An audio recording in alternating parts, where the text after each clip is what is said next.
The candle was almost gone. Norma Hayes Marsh stood inside the cave with her back to the entrance, holding what was left of it, 2 inches of pale wax, the flame bending sideways in a breath of air that came from somewhere deeper in the rock.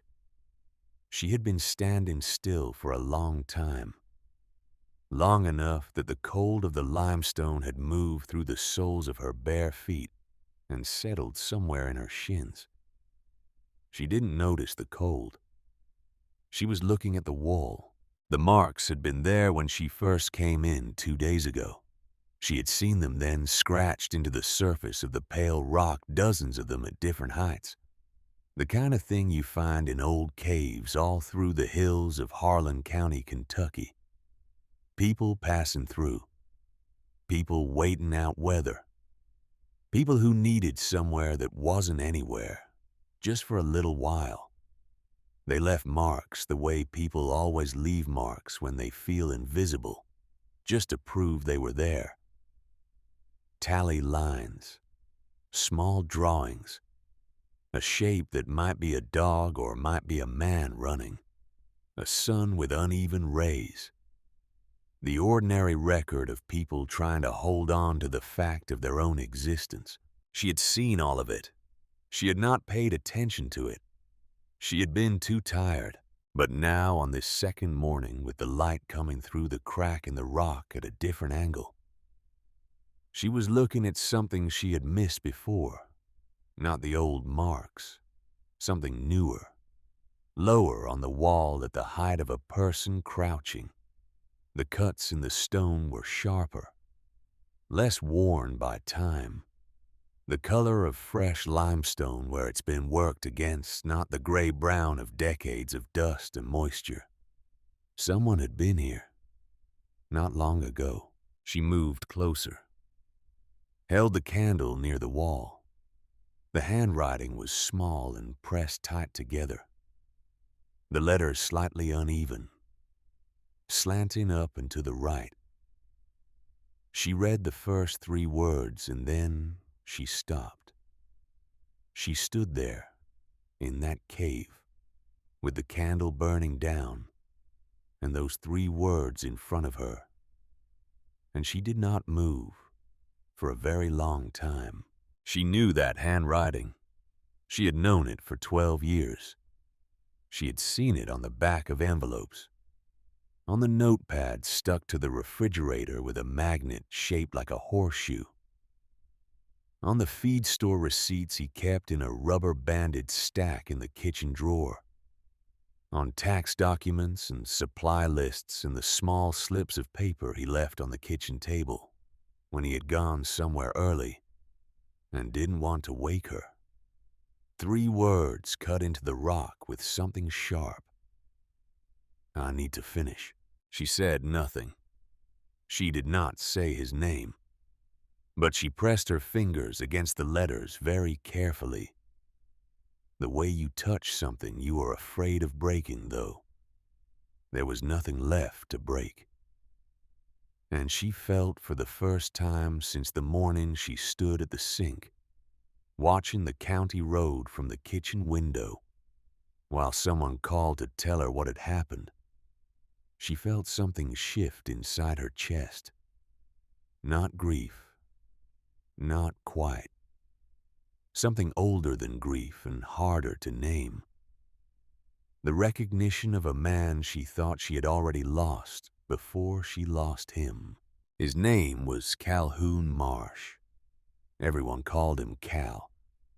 He had died 11 days ago of what the county coroner called a massive cardiac event.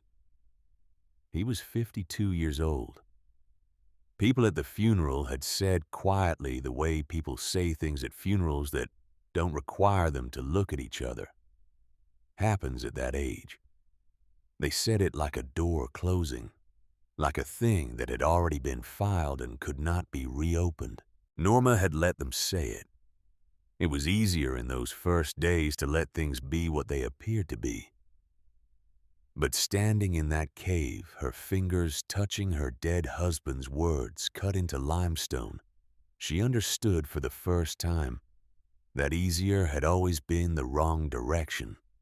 The voice that came out of her mouth was low and steady, not the voice of someone in crisis, the voice of someone on the far side of it.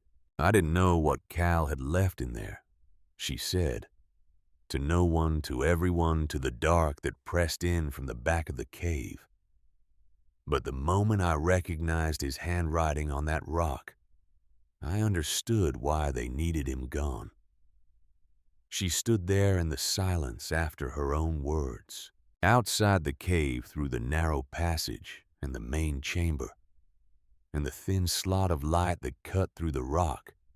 Kentucky was going about its business, wind in the trees, a bird calling somewhere down the ridge.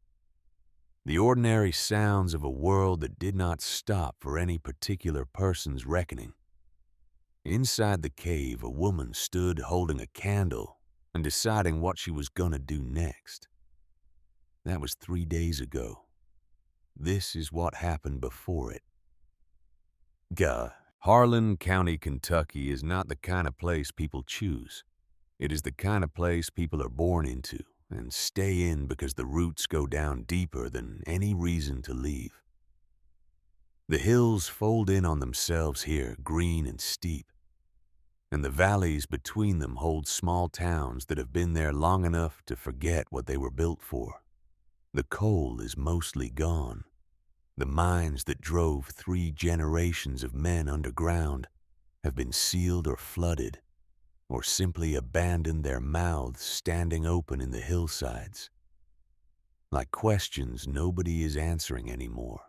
But the bones of what the coal built the land, ownership, the family hierarchies, the unspoken accounting of who owes what to whom, those things do not go away when the industry does. They calcify. They become part of the geography. The Marsh family had been in Harlan County since before the First War.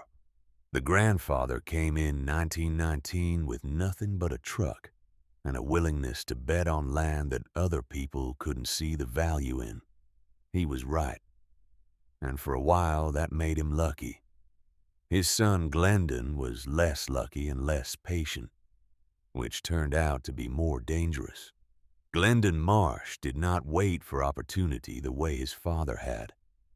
He created conditions. He understood with the quiet precision of a man raised among people who had things he wanted. Exactly how much pressure it takes to make a neighbor sell at the wrong price. He had done it enough times that it had stopped feeling like anything other than business. His brother Royce ran the paperwork. That was Royce's role in the family, the one who knew which desk to visit, which clerk to talk to, which form to file and in what order, and how long to wait before filing the next one.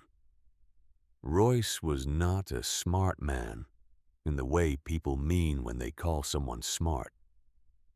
He was a careful man, which in certain families is worth more. And then there was Cal. Calhoun Marsh was the wrong kind of son for the Marsh family to have produced. Not wrong in the sense that he was weak, he wasn't. He could run a farm in the hill country of eastern Kentucky from before dawn to after dark without complaint, and the work showed in his hands.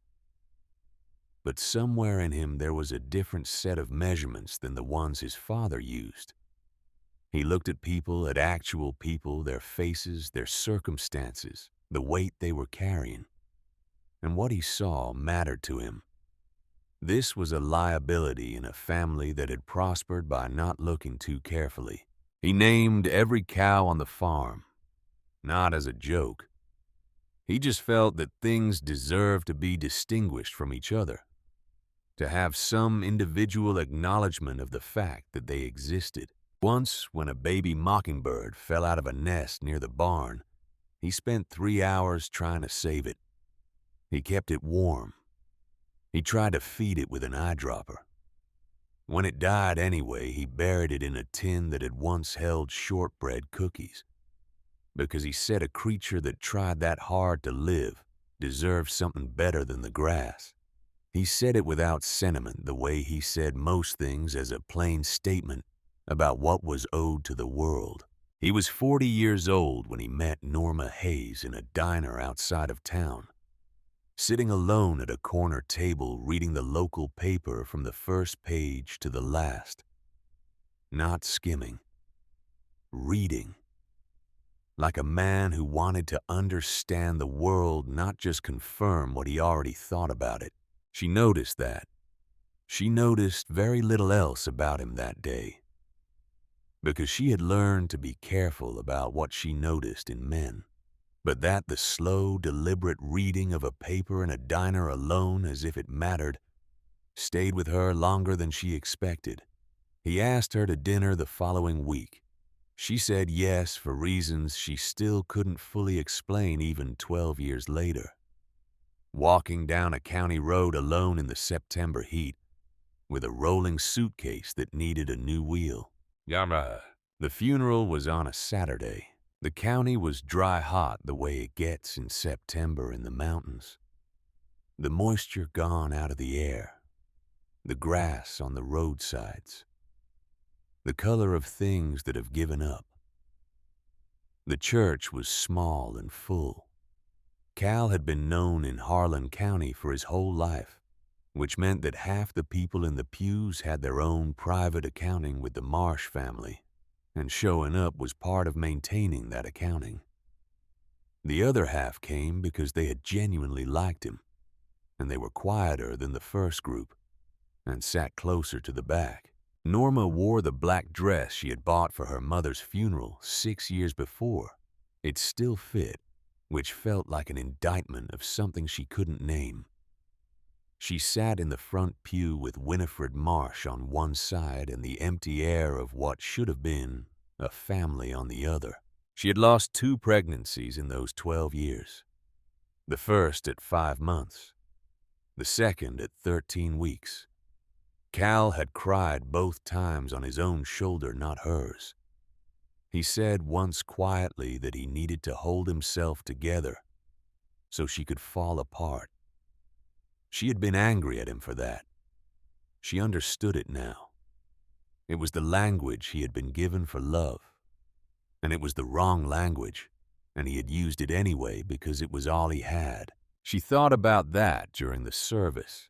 She thought about it while the minister spoke, and while the choir sang, and while the people around her did the careful social choreography of communal grief. She sat still, and she thought about the man she had married, and the man he had become in the last year, and whether those were 2 different men or the same man under different kinds of pressure.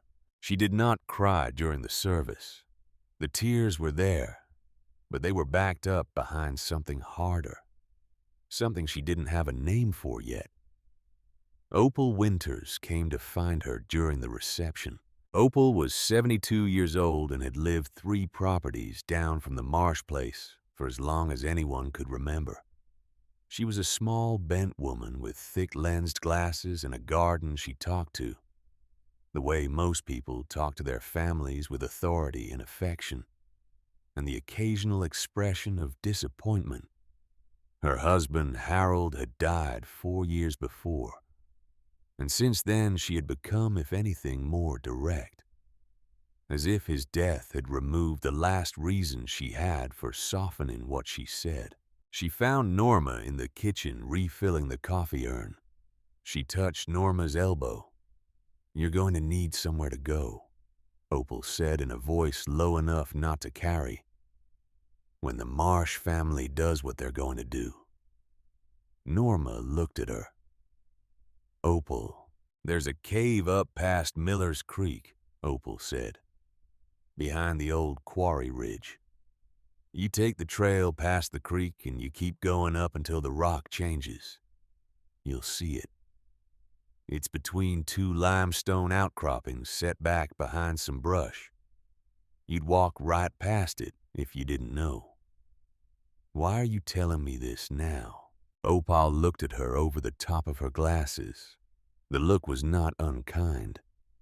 It was the look of someone who has been watching a situation develop for longer than the other person realizes and is now simply delivering the conclusion. "Because I've known Winifred Marsh for 40 years," she said, "and I know what she's about to do before she does it." She patted Norma's arm once firmly, and then she went back to the sitting room with her tea. Norma stood in the kitchen and looked at the coffee urn and thought 40 years. She wondered what 40 years of watching the Marsh family looked like from the outside. She wondered what it looked like from the inside. She had only 12 years, and she wasn't sure she had been paying the right kind of attention even then. The guests left in the late afternoon. The house settled into the particular quiet of a place that has just been full of people and is now empty. Norma was in the kitchen washing cups that didn't need washing when she heard Winifred's footsteps on the hardwood floor behind her. She didn't turn around. She heard the sound of the key ring being set on the kitchen table. A small, flat sound. A sound with the weight of finality in it. "This was never your home," Norma Winifred said. "It's time for you to go." Norma turned off the faucet. She set the cup she was holding into the rack. She dried her hands on the dish towel folded over the oven handle, and she turned around.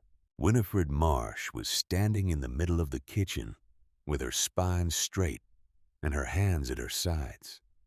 70 years old and still built like someone accustomed to not being questioned. She was looking at a point somewhere near Norma's left shoulder, not at her face. She had said what she came to say. There was nothing else. Norma looked at her for a moment, at this woman she had lived alongside for 12 years, whose house she had cleaned and whose meals she had cooked, and whose son she had buried today. And she did not feel the thing she expected to feel. She did not feel rage. She felt something quieter and more total than that.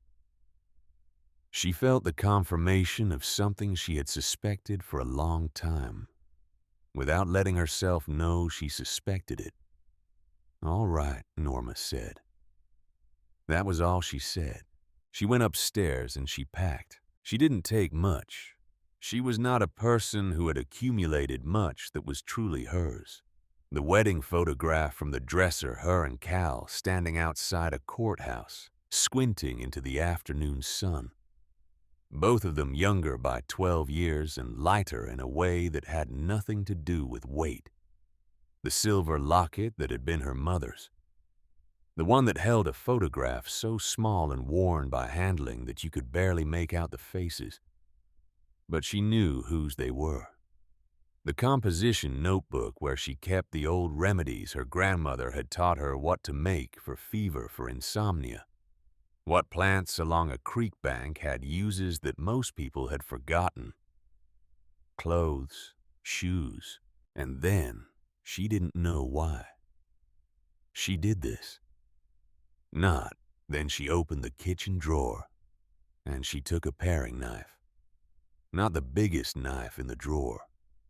Not a weapon in any dramatic sense. Just a knife. Her hand took it and put it in the side pocket of the suitcase before her mind had caught up with the decision. She zipped the pocket closed and she didn't think about it again. She rolled the suitcase out of the bedroom. She walked down the stairs. She went through the front hallway and out the door. She did not close the door behind her. Not out of carelessness. Out of something harder than politeness. The county road that runs from the Marsh property to the state highway is 7 miles of packed gravel and red clay wide enough for one truck in most places and 2 trucks, if both drivers know the road. Norma had driven it hundreds of times. She had ridden it on the back of Cal's truck with the window down in summer. She had walked one section of it years ago when the truck got a flat tire. and they came home at 11 o'clock at night, laughing about something she no longer remembered. The laughing part she remembered. The thing they were laughing about was gone. She walked it now with the suitcase. The wheel on the left side of the bag made a grinding rhythm against the gravel, a metronome for a song nobody wanted.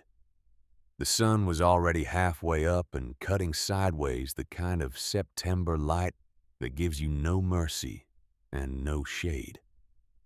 The grass on both sides of the road was the tan gold color of something that had stopped trying. She had taken her shoes off. The black heels from the funeral were not made for gravel roads, and her feet hurt less on the warm, packed earth beside the shoulder. She thought about Cal, not the Cal of the last year. That man she had already mourned before she mourned the actual one. The man who slept facing the wall. The man who answered questions with fragments. The man who left the house without explanation and came home hours later with his face carrying something he wouldn't put down and wouldn't talk about. She had tried those last months to reach him through the wall he had built. She had stopped trying somewhere around April. Not because she gave up, but because she ran out of approaches.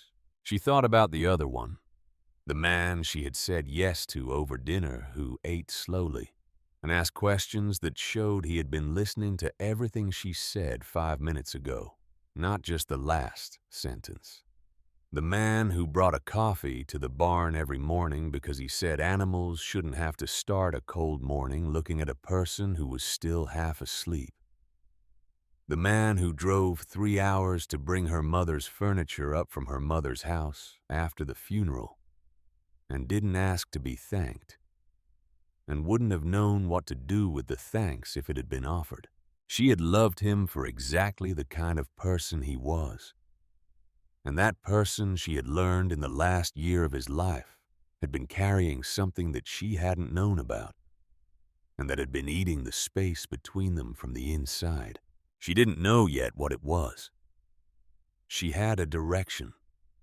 She had Opal's voice saying Miller's Creek and Quarry Ridge, and you'd walk right past it if you didn't know.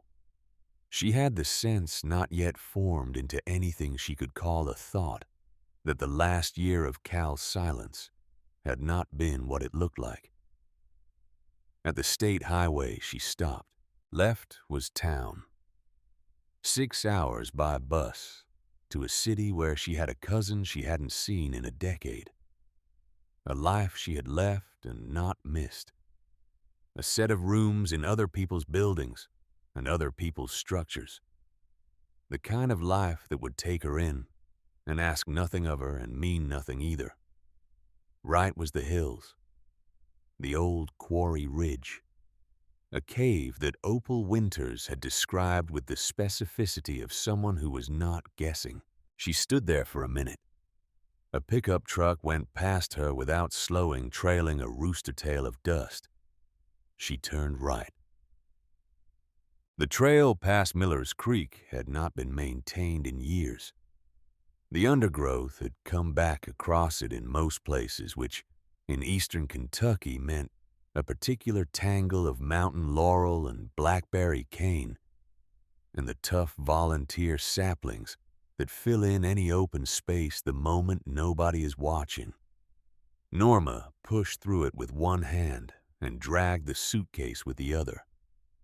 And the suitcase caught on roots and on rocks and on the cane, and she stopped dragging it eventually and carried it instead. The land rose steeply past the creek. The rock changed character as she went up the old sandstone of the lower slopes, giving way to the pale gray limestone of the ridge, exposed in outcroppings along the trail, like the bones of the hill showing through. Limestone country in Kentucky means caves. The water that falls on these ridges spends years working its way down through the rock, finding cracks, widening them, carving rooms inside the hill that nobody knows about from the surface. Harlan County is full of them. Most people know this in the abstract and have never seen the inside of one. She almost missed it. The entrance was set back from the trail behind a stand of mountain laurel that had grown thick enough to make a kind of wall. You would have to know to look behind it. Between two limestone faces, each angled slightly toward the other, like shoulders hunching against the cold, there was a gap, vertical, about 5 feet high and wide enough for a person to enter sideways. Norma stood in front of it for a long time. The air coming from inside was cold, in a way that had nothing to do with wind or shade. Something older. The cold of rock that has not been touched by sunlight in geological time. It smelled of damp stone and deep earth, and something she did not have a word for. Not unpleasant, not pleasant, just present. The smell of a place that had been exactly itself for longer than anything around it had been anything at all. She thought, there is nothing waiting for me in the other direction. She bent her head and she walked in. The cave was larger inside than the entrance suggested. The main chamber was maybe 30 feet across at its widest point, the ceiling vaulting up unevenly to perhaps 10 feet at the highest. The floor was packed earth, cold and hard underfoot. To her right, a narrow crack in the rock admitted a blade of afternoon light that fell across an area of perhaps 3 square yards. Not enough to see by, but enough to know direction. To her left, at the back of the chamber, a passage bent away into complete darkness. She stood inside the entrance and let her eyes adjust. When they had, she found a hollow in the rock near the light crack where she could prop the candle. She gathered the dry sticks and leaves that had blown in through the crack over years of wind. She spread her coat on the floor and sat on it with her back against the limestone wall. And she looked at the flame for a long time. The flame did not move. Inside the cave there was no wind and it burned straight and still. In 3 days of the funeral, and its before, and its after, it was the first thing she had looked at that did not seem to be waiting for something from her. She let herself cry. It was not the kind of crying that is about grief exactly, though grief was in it. It was the other kind, the kind that accumulates over years of half-words and photographs, where your smiling and gratitude perform for things that were never yours. The kind that comes out ugly and total, when there is finally no one around to require you to hold it together. Her shoulders shook, and her arm came up to cover her face, and she let it go. All of it. The house that was never hers. The children she had not been able to keep. The man she had loved and then lost, before she lost him, and then lost again in the ordinary way. The woman she might have been if she had made different choices, and whether it was too late to find out what that woman looked like. When it was over, she felt empty in the way good, cleared earth feels empty, not depleted but clean. Prepared for something. She put out the candle to save it. She lay down on her coat. She slept. She slept through the rest of the afternoon and all of the night, and well into the following day.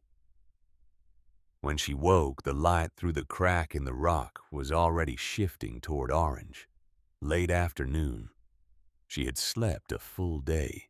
She lay still for a moment, looking up at the ceiling of the cave, listening to the sound of her own heartbeat and the slow drip of water somewhere deeper in the rock. Then she turned her head. She had not looked carefully at the right-hand wall, the one nearest the light crack. Not on the first day. She looked at it now. The marks covered almost 6 feet of wall space at varying heights. Old marks and newer marks layered over each other, across what might have been decades or longer. Tally lines in groups of 5. Small drawings, an animal that might be a deer or a dog. A sun with uneven rays radiating outward, a figure with arms raised that could be a tree or a person or both. The ordinary record of people passing through a hard time, leaving evidence of themselves. She moved closer. At the lower section of the wall near the floor, there was a different kind of mark. Not tallies or drawings, letters. Small and close together, written at the height of a person crouching down close to the ground, as if the writer had not wanted the words to be found easily, as if they were hiding something in plain sight. The color of these cuts in the stone was darker than the old marks, more recent. The limestone still pale and fresh where the tool had worked it. Norma lowered herself to her knees. She held the candle close to the wall. She read. The first 3 words were clear. I need to finish. She stopped. She had been breathing normally until that moment. Her breath stopped now, not dramatically but completely, as if her body had made a unilateral decision to pause all non-essential functions until the eyes confirmed what they were telling the brain. She knew that handwriting. She had known that handwriting for 12 years. The particular way the capital I stood up straight, with a slight lean to the left. The way the letters pressed into each other in a hurry when the thought was moving faster than the hand. The small gap between the last letter and the period, like a person taking a breath before they put the point down. That was Cal's handwriting, cut into the limestone of this cave by something sharp. A nail maybe, or a pocket knife, pressed and dragged letter by letter in the dim light of a lantern, or a phone screen, or something smaller and more careful. This wall was not an accident. These words were not random. He had come here. He had crouched at this height. And he had written these things, and he had done it in a cave that no one else used, in a location that no one would think to mention, except a 72-year-old woman who talked to her garden and had been watching the Marsh family for 4 decades. Norma reached out with her right hand and pressed her fingertips against the letters. She pressed very gently, the way you touch something broken, though there was nothing left to break, only things left to read. She moved the candle slowly along the wall. More text, some of it damaged by the moisture that seeped through the limestone in this part of the cave. Fragments. Enough to know there was more. Enough to know that he had been here more than once, that he had come back. That he had been building something here in the dark, word by word, stone by stone. And then at the end of the readable section, before the moisture had eaten the letters beyond recovery, she found one more line. The handwriting was smaller here, more compressed. The hand that wrote this had been pressing harder, like someone finishing a sentence they knew might be the last one. I buried everything at the bottom. She read it twice. She stayed on her knees with her hand flat against the wall for a long time after that. Behind her, the light through the crack in the rock was shifting, going orange. The cave's quiet way of saying that the day was ending, and a person needed to decide whether they were going or staying. Norma stayed. She looked at the passage that bent away into the back of the cave, the one she hadn't gone near yet. The one where the light didn't reach and the cold came from that deeper, stranger cold of places where the rock goes down further than you can see. She looked at it for a long time. Then she reached for the second candle. Ooh. The passage narrowed almost immediately. Norma had to turn sideways within the first few feet, holding the candle out ahead of her with one arm, while the limestone pressed against her back and her chest in the same moment. The ceiling dropped. She bent at the waist, then lower, moving through the dark, by feel as much as by the small orbit of light the candle threw. The cold deepened as she went, and the ceiling came lower and the walls pressed closer. And she moved through it all by paying attention to one thing at a time: where to put her foot, where to put her hand where the passage bent. The candle flame leaned back as she moved forward as if it were reluctant. She understood the feeling. The passage turned once sharply left and then opened.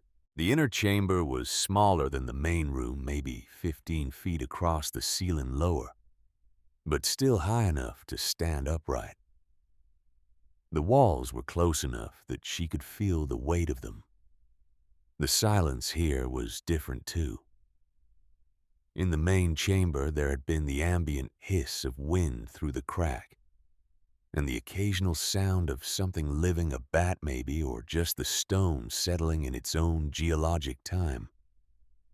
Back here there was nothing. Just the complete total quiet of a place that had been sealed against the world. She held the candle up and turned slowly. In the corner to her right there was a pile of rocks. Not a natural pile. She understood this immediately, the way you understand certain things without being able to say exactly how.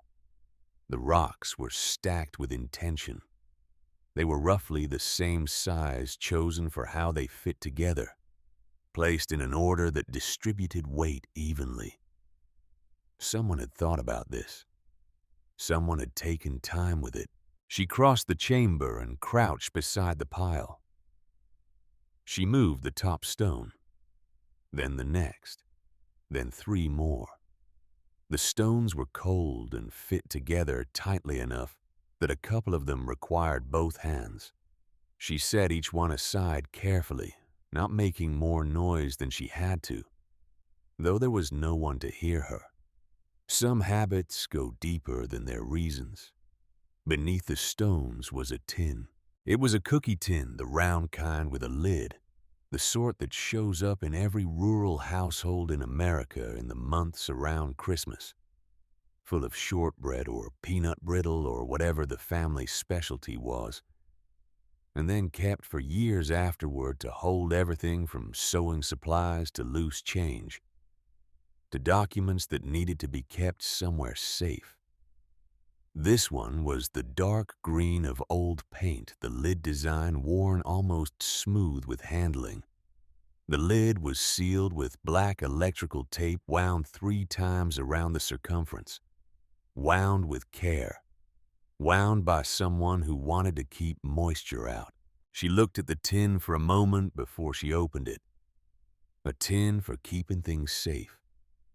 Cal had used one before for smaller purposes, a mockingbird that tried hard to live. She had not thought about that in years. She thought about it now.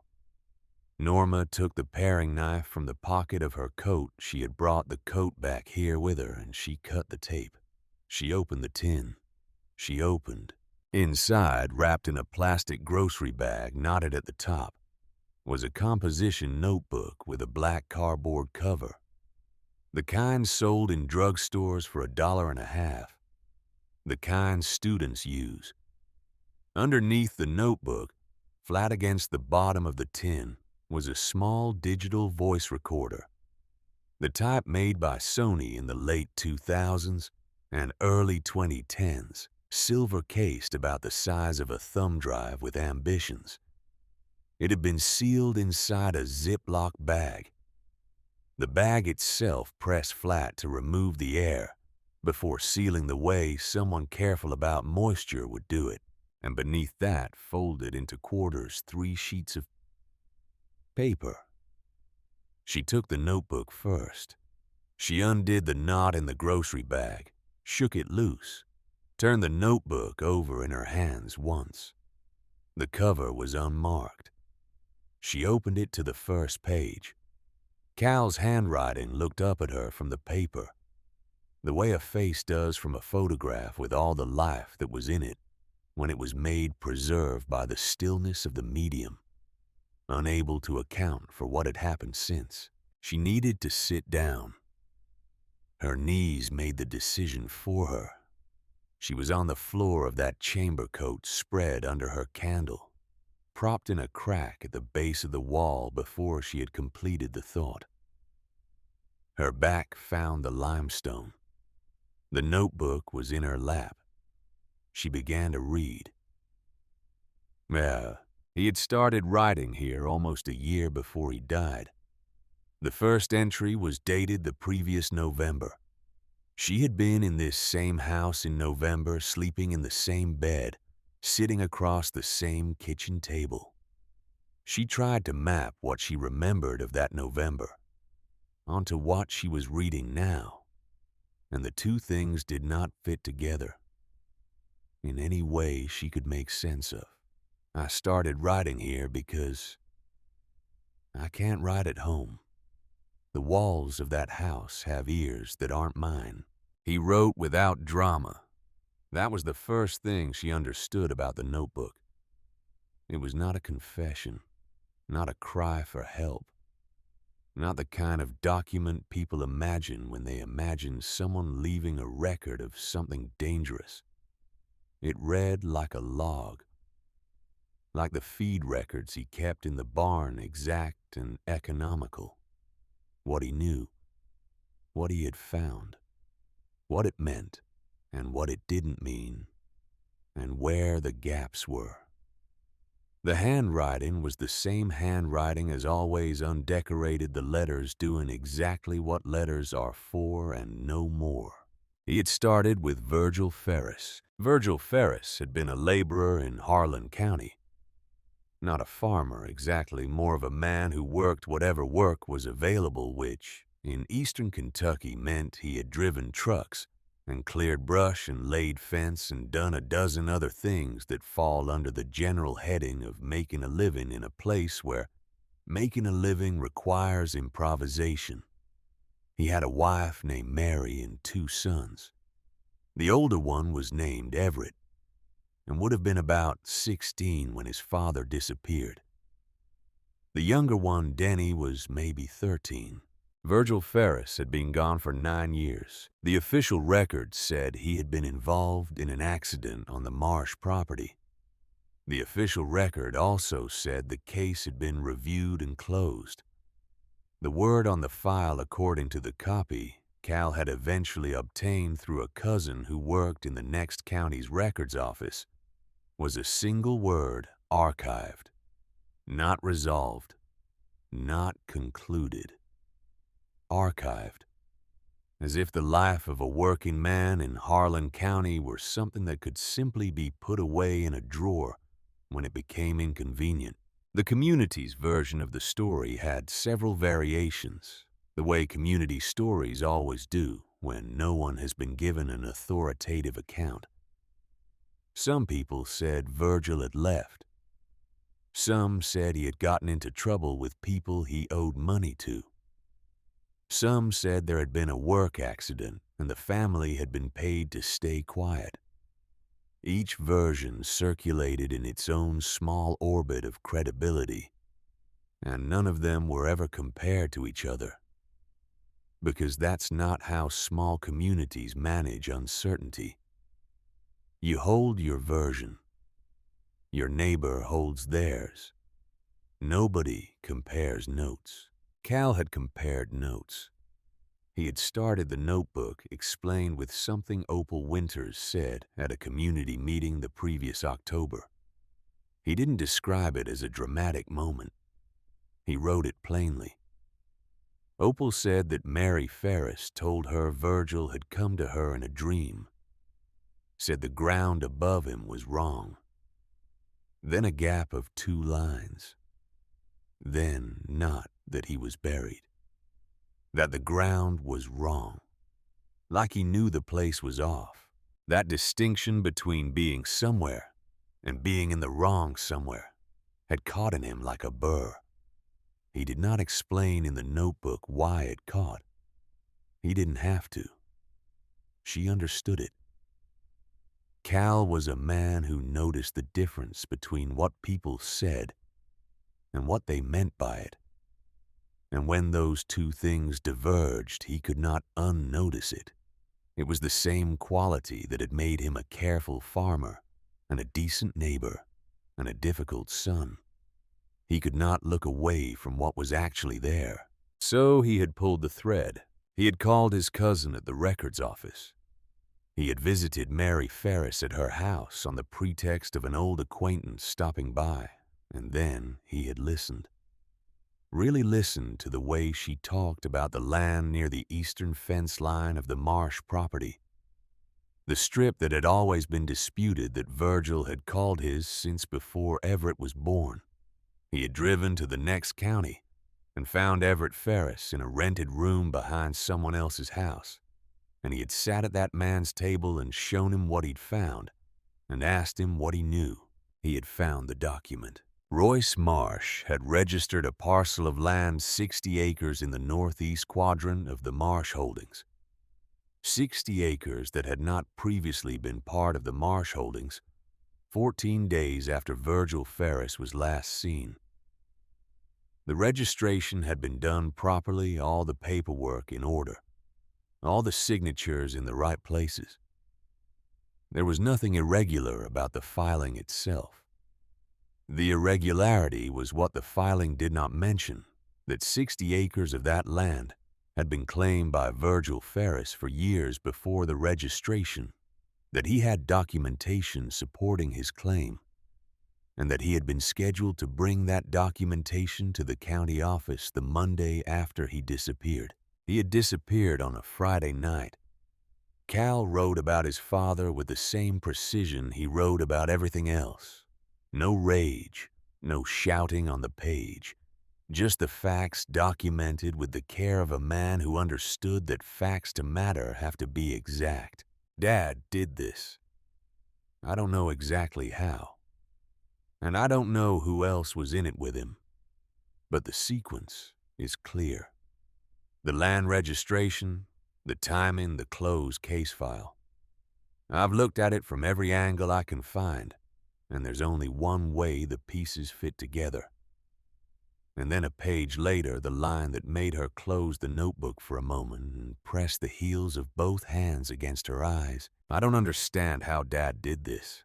I don't want to understand. But someone needs to know. Because if I keep silent the way he has, then I am the same as him, and that I cannot carry. She sat in the dark with the notebook closed in her lap, and she breathed. She thought about the man who had written that. She thought about what it cost to put those words on a page, to say plainly, and without self-pity. My father did something unforgivable, and I know about it, and I cannot stay quiet. She thought about all the ways that a man raised inside a family like the Marsh family learns over decades to look away from what the family does. How that looking away becomes automatic. How it becomes identity. And what it means to look, finally really look and write down what you see. She thought about the last year of their marriage, the wall he had built between them. She had thought it was about her, about something she had done or failed to do. She understood now that he had been protecting her. Not well. Not in a way that left her with any say in the matter. But that was what it was. He had been building a case in a limestone cave in the hills above Harlan County, and he had kept her out of it because whatever happened to him, he did not want it to happen to her. He was wrong to do it that way. She had decided that somewhere in the third hour of reading, and she stayed decided. He was wrong to make that choice without her. But she could hold that alongside the other thing, that he had done it because the alternative to him was unthinkable. She opened the notebook again and kept reading. Several entries later, buried in the careful chronology of his investigation, she found the passage she did not know she was looking for. He had written about going to the White Oak himself alone on a November afternoon when the light failed early and nobody would have seen him cross the fence line. The entry was dated 2 weeks into his investigation, after he had already visited Mary Ferris and driven to find Everett and obtained the land registration copy from his cousin. He had gone to the eastern boundary of the property on an afternoon when Glendon was in town and Royce was in the next county on business.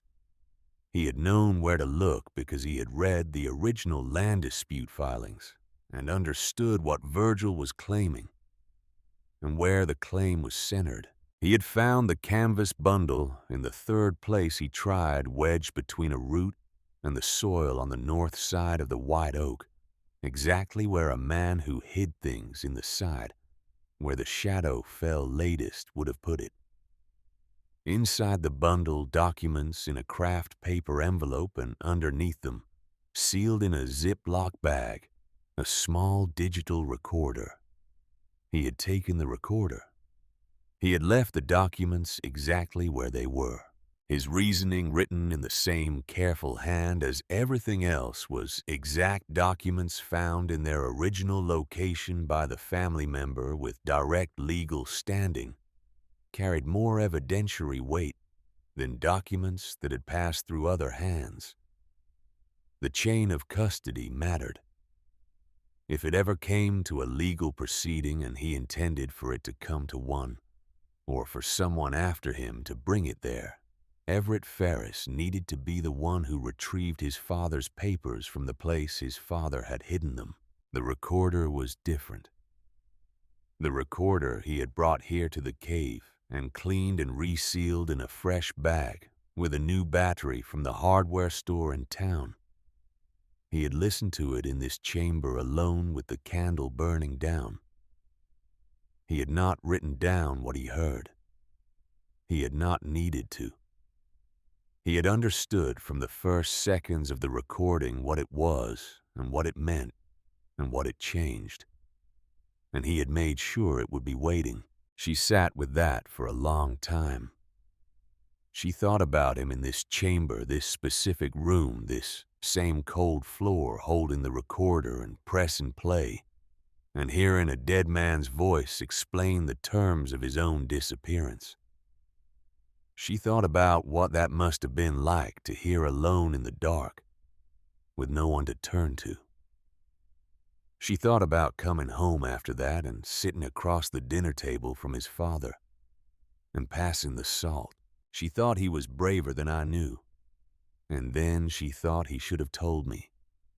And then she held both of those things at the same time, which was the only honest way to hold them. She opened the notebook again and kept reading. The 3 sheets of paper told the rest of it in the flat language of official documents, which is its own kind of indictment. The first was a copy of the land registration, parcel numbers, coordinates, date, Royce Marsh's signature. The second was the police report on Virgil Ferris. 1 page. His name, the date he was last seen, the location given as the eastern section of the Marsh property. The resolution field had 1 word in it: archived. The third was a list of names, 5 of them written by hand in handwriting she didn't recognize, not Cal's, not anyone's she could place. The third name was Royce Marsh. The fourth name was Glendon Marsh. And the fifth name, the last name on the list, was Calhoun Marsh. Written out in full and then crossed through, hard, with a different pen. The strokes of the crossing out went over the name, twice pressing into the paper. She looked at that for a long time. He had put his own name on that list, and then he had crossed it out, not because he was denying what he knew, not because he wanted to hide from it. She understood this with the clarity of knowing a person in the specific way you know someone. After 12 years, he had crossed his name out because he was removing himself from their number. He was saying in the private language of a document no one was supposed to find, "I am not one of them. I refuse to be one of them." That act of crossing out his own name was the bravest thing she had ever seen him do. And it had probably been the thing that got him killed. She picked up the recorder. It was a Sony model small enough to fit inside a closed fist.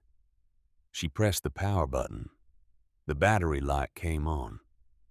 He had put a fresh battery in it before he sealed the bag. She pressed play. 2 seconds of silence. Then a voice. Then 2 voices. One she didn't recognize at first, an older man's voice, measured, and certain the voice of someone accustomed to being the one who sets the terms. The other voice she did not recognize either, but it was different in quality. A working man's voice, careful. A little formal, the way people get formal when they're in a room with someone who has more power than they do. She listened. The conversation was about land, about the parcel on the eastern fence line, about what it would take for the second man to sign over his claim. There were numbers. There was a timeline. And then, after what sounded like a pen on paper, after what she understood to be the sound of a signature being made, the first voice said something that changed the temperature of the air in that small chamber. "Virgil, you understand that this settles everything. Permanently." And Virgil Ferris, who did not understand what permanently meant in the mouth of the man sitting across from him, said, "Yes, sir. I understand." There was a click. The recording ended. She sat with the device in her hand for a long time after the silence came back. She pressed play again and listened to the whole thing a second time more carefully. The first voice, the one that had said permanently, did not identify itself by name. But the district attorney would eventually send the recording to a forensic audio laboratory in Louisville, where a technician would compare the voice patterns to publicly available recordings of county commissioners' meetings, and the match would come back at 94.7%. The voice belonged to Horace Dunbar, the man whose name appeared on the document as a witness to the agreement. The commissioner who had signed his name to a paper at the bottom of which Virgil Ferris also signed. Not understanding that the document meant nothing and that the signing of it was the last significant thing he would do. Virgil Ferris had known something was wrong. He had turned on the recorder before the meeting started. He had set it in a pocket or under a paper or somewhere that would pick up the conversation, and he had let it run. And when it was over, he had kept the recording and buried it under the roots of the white oak on the eastern edge of a property that had once been partly his. Cal had found it. Cal had brought it here. And for 9 years before that, and nearly 1 more year after that small silver device had been waiting for someone to press play in the right room. She did not sleep well the second night. The sounds of the cave moved through her half-sleep like visitors she hadn't invited. The slow drip of water deeper in the rock. A sudden sharp sound like the limestone. Settling something near the entrance that could have been a bat, or could have been the wind, or could have been her own fear. Taking a shape her exhausted mind could give form to. She lay on her coat on the floor of the main chamber and stared at the ceiling and did not let herself think too hard about any one thing. Thinking too hard about any one thing would require deciding what to do. and she was not ready yet. She needed to be ready. The sound of the truck came close to midnight. It was on the road below the ridge. She could hear it because the night was still enough. And the valley carries sound in a particular way when there's no wind. A truck moving slowly, much more slowly than anyone who knew where they were going. It stopped somewhere down below for 2 or 3 minutes, and then started again. And then the sound of the engine faded east along the road. She lay still and breathed. She told herself it was someone looking for a property line in the dark. She told herself it was a neighbor, out late for ordinary reasons. She told herself 3 things that might be true. And then she listened for the truck to come back, and it didn't. And eventually, she slept. In the morning, she went down to Miller's Creek before first light to fill the bottle she had in the suitcase. The creek ran clear this time of year. She drank from it with her hands, and then filled the bottle and climbed back up the trail toward the cave. She stopped on the trail, in the mud beside the path where the ground was soft from the previous week's rain. There were tire tracks, wide. The tread pattern pressed sharp and clean into the mud, the kind of tread you see on trucks that have new tires, not the worn, half-smooth track of the vehicles that belong to the farms around here. Around here, people ran their tires until the tread was gone and then ran them a little further. These tires were new. Someone had driven off the road and onto the path last night. Someone in a truck with money for new tires. She looked at the tracks for a long moment. Then she went back into the cave. On the 3rd day, she climbed up onto the flat rock shelf above the cave entrance in the late morning to dry the 1 pair of wool socks she had washed in the creek. She was crouching behind a stand of mountain laurel when she saw them. 2 men on the trail below. One older heavyset moving with the deliberate economy of someone who spent time outdoors, not by choice, but by profession. The other younger, thinner, looking at his phone every 30 seconds with the expression of a man who knows there's no signal, but keeps checking anyway. Neither of them moved like people from around here. People from around here read the ground when they walk. These 2 were reading the middle distance, looking for a landmark someone had described to them. They stopped at the fork in the trail. The older one talked. The younger one listened, and then pointed twice in the direction of the ridge. Norma did not breathe deeply while they were down there. She breathed small, the kind of breathing fear teaches without a lesson. After 10 minutes, they turned around and went back down. She waited until she couldn't hear them anymore. Then she climbed down from the rock shelf and went back inside. She sat in the inner chamber with the notebook in her lap and the 3 documents beside her and the recorder in her hand. And she thought for a long time. Not about what she knew she had finished that thinking. About what to do with what she knew. Cal had built this. He had come here probably a dozen times or more in the last year of his life, and he had assembled the case and put it in a tin and buried the tin under rocks in the back of a cave that nobody used.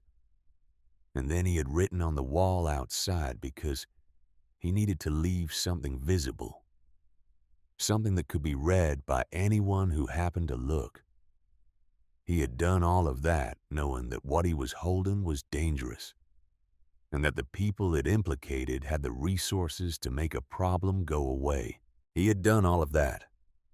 And then he had died of a massive cardiac event at 52 years old. She thought about that for a while. She thought about it until the thought settled into a place in her chest that felt like stone. Then she started thinking about Everett Ferris. She left the cave before dawn on the fourth day. The trail was wet with night damp, and the red clay stuck to the soles of her bare feet in sheets. She had put the documents and the recorder into the inside pocket of her coat close against her body, and she was carrying the suitcase in one hand and using the other hand to keep branches out of her face in the dark. The moon was full and just above the western ridge, throwing thin silver light through the canopy, enough to see shapes, but not details, enough to not fall. She came down out of the hills and onto the county road, and she walked east along the shoulder for 3 miles. The light began coming up behind her, the eastern sky going through its sequence dark blue, then violet, then the slow bleeding of color. That means morning is committing to itself. In all the years she had lived in Harlan County, she had seen this transition maybe a handful of times. It was the kind of thing that happened while most people were still asleep, and she understood now that was a loss. There was something about the sky deciding to be day that clarified a person. Something about being the one who watched it happen. Clover Creek was a small settlement, rather than a proper town. A post office, a gas station, a church, and a scatter of houses and trailers on the roads that ran back into the hollows. Everett Ferris lived in a rented room behind a house at the end of one of those roads in a structure that had started its life as a storage building and been converted with the addition of a door and 2 windows and a propane heater to something that could be called charitably an apartment. There was a light on inside. Norma knocked on the door. She heard footsteps, slow, careful, the footsteps of someone not yet fully convinced the day had started. The door opened. Everett Ferris was 25 years old and looked like a man who had grown up in a hurry and never quite finished the job. Tall, with his father's working man's build still coming in his face, carrying the early morning heaviness of someone interrupted in the middle of the only rest they were going to get. He looked at her without recognition, which made sense. They had never met. Everett Ferris. Yeah. My name is Norma Marsh. I was Calhoun Marsh's wife. His face did not change dramatically, but something behind his eyes woke up. The kind of waking that happens when a name lands in a place that's been waiting for it. "Come in," he said. He made coffee without asking if she wanted any. He set 2 cups on the table and sat down across from her, and folded his hands and waited. He didn't ask why she was barefoot, or why she looked like she hadn't slept in 3 days in a cave. Because he was from Harlan County, and he understood that sometimes people arrive at your door carrying the visible evidence of something that is not yet ready to be explained. You give them coffee. You wait. She told him what she had found. She laid the notebook on the table, and she told him what was in it. She showed him the document with his father's name in the heading and the word archived in the resolution field. She showed him the list with the crossed-out name. And then she opened the notebook to the last page where Cal had drawn his map. And she put her finger on the circle he had drawn around the eastern parcel, and on the words he had written inside it.